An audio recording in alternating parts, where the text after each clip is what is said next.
কোনো নিখোঁজ ডায়েরি নেই কোনো সুনির্দিষ্ট হদিস। দীর্ঘ ৪৬ বছর ধরে পুরো একটি স্বাধীন দেশের আইনশৃঙ্খলা রক্ষাকারী বাহিনীকে বোকা বানিয়ে কিভাবে এক অদৃশ্য জীবন পার করছিলেন তিনি। আর ঠিক যেই ভোরে দেশের সর্বোচ্চ ব্যক্তি অর্থাৎ জিয়াউর রহমান চিরবিদায় নিলেন, ঠিক সেই ভোরেই কেন শীর্ষ নেত্রী অর্থাৎ শেখ হাসিনা বোরকা পরে তড়িঘড়ি করে সীমান্ত পেরোতে গেলেন। ইতিহাসের এমন অবিশ্বাস্য সব সমীকরণ আজ নতুন করে সামনে এসেছে। অন্ধকার জগতের সুরঙ্গে লুকিয়ে থাকা কোনো অপরাধী চিরকাল কি আইনের চোখ ফাঁকি দিতে পারে? দীর্ঘ 4.5 দশক ধরে যে রহস্যময় ব্যক্তি আইনের নাগাল থেকে নিজেকে আড়াল রেখেছিলেন, আজ তার ঠিকানা হয়েছে কারাগারে। 2026 সালের 16 জুলাই বাংলাদেশের ইতিহাসে এক নতুন অধ্যায়ের সূচনা করেছে। বর্তমান প্রধানমন্ত্রী তারেক রহমানের জিরো টলারেন্স নীতির কারণে সামরিক বাহিনী থেকে বরখাস্তকৃত এবং সাজাপ্রাপ্ত আসামি মেজর মোহাম্মদ মুজাফফর হোসেনকে অবশেষে গ্রেপ্তার করতে ঢাকা মহানগর গোয়েন্দা পুলিশ সফল হয়েছে। প্রযুক্তির নিখুঁত জাল আর আধুনিক গোয়েন্দা নজরদারির এক অবিশ্বাস্য অপারেশনের মাধ্যমে আজ তাকে আটক করা হয়েছে। এতদিন তিনি কোথায় লুকিয়েছিলেন? কিভাবে বছরের পর বছর একটি স্বাধীন দেশের আইনকে পাশ কাটিয়ে গেলেন তিনি? কল্পনা করুন তো সেই ভয়াল রাতের কথা, যখন পুরো শহর এক গভীর ঘুমে আচ্ছন্ন। সময়টা 1981 সালের 30 মে। বন্দরনগরী চট্টগ্রামের বুকে তখনও ভোরের আলো ঠিকমতো ফোটেনি। সার্কিট হাউসের চারপাশ জুড়ে এক অদ্ভুত এবং ভুতুড়ে নিস্তব্ধতা বিরাজ করছে। ঠিক সেই মুহূর্তে এক ঝাঁক ভারী অস্ত্রের বিকট শব্দে কেঁপে ওঠে পুরো এলাকা। বৃষ্টির মতো ধেয়ে আসা সেই শব্দে তছনছ হয়ে যায় চারপাশের নিস্তব্ধতা। আর সেই চরম বিশৃঙ্খলার মাঝেই দেশ হারায় বহুদলীয় গণতন্ত্রের প্রবক্তা, আধুনিক বাংলাদেশের কারিগর এবং তৎকালীন রাষ্ট্রপতি জিয়াউর রহমানকে।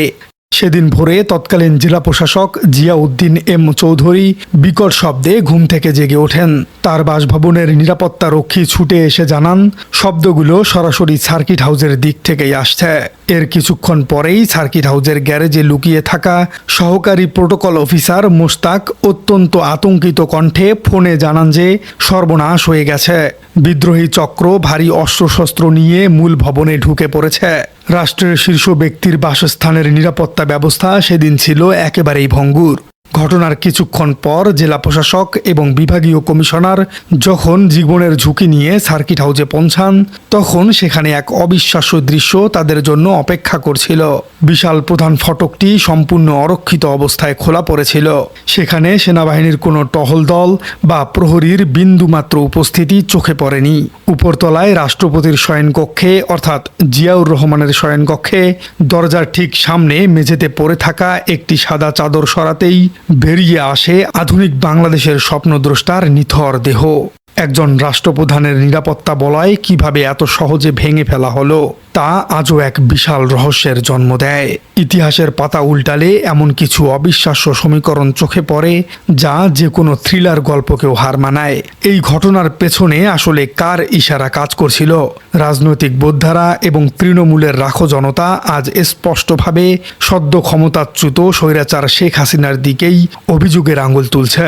জিয়াউর রহমান নিজের চরম উদারতার পরিচয় দিয়ে ভারতে নির্বাসিত শেখ হাসিনাকে দেশে ফেরার সুযোগ করে দিয়েছিলেন।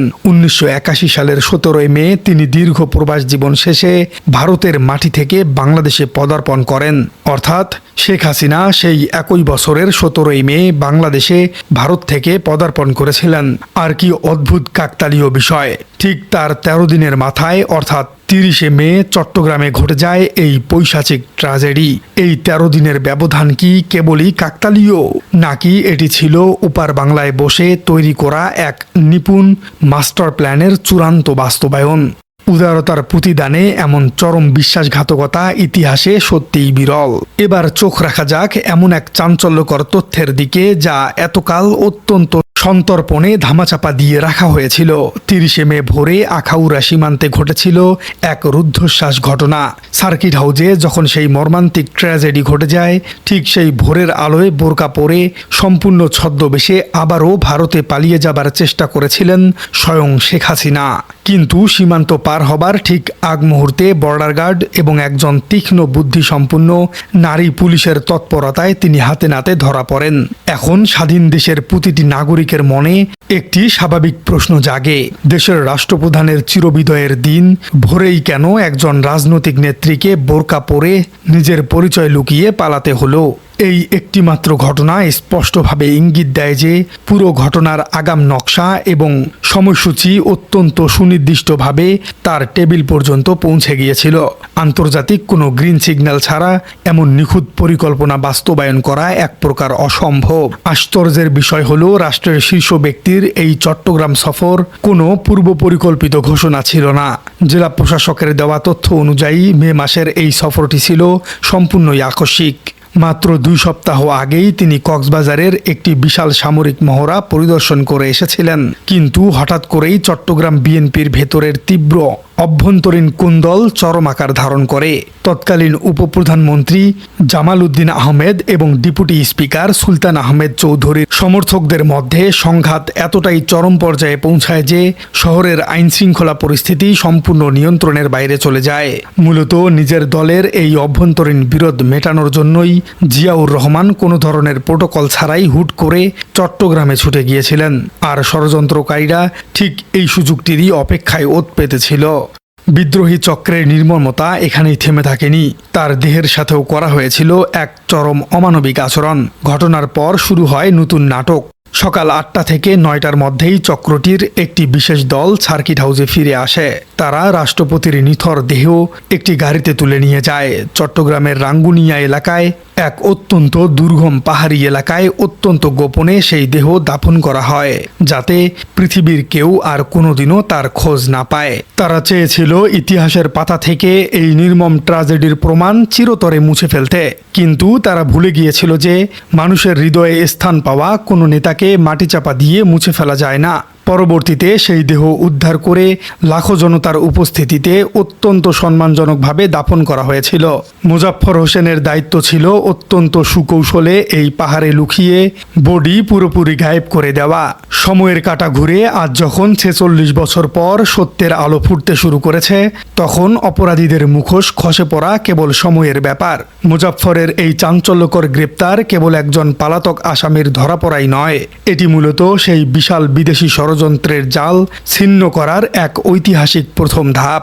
বোরকা পরে সীমান্ত পার হওয়া সেই মরিয়া চেষ্টা এবং মাত্র 13 দিনের মাথায় ঘটা সেই ট্র্যাজেডি, এই সমস্ত ঘটনার পেছনের অকাট্য সত্যগুলো এখন নতুন বাংলাদেশের বুকে উন্মোচিত হচ্ছে।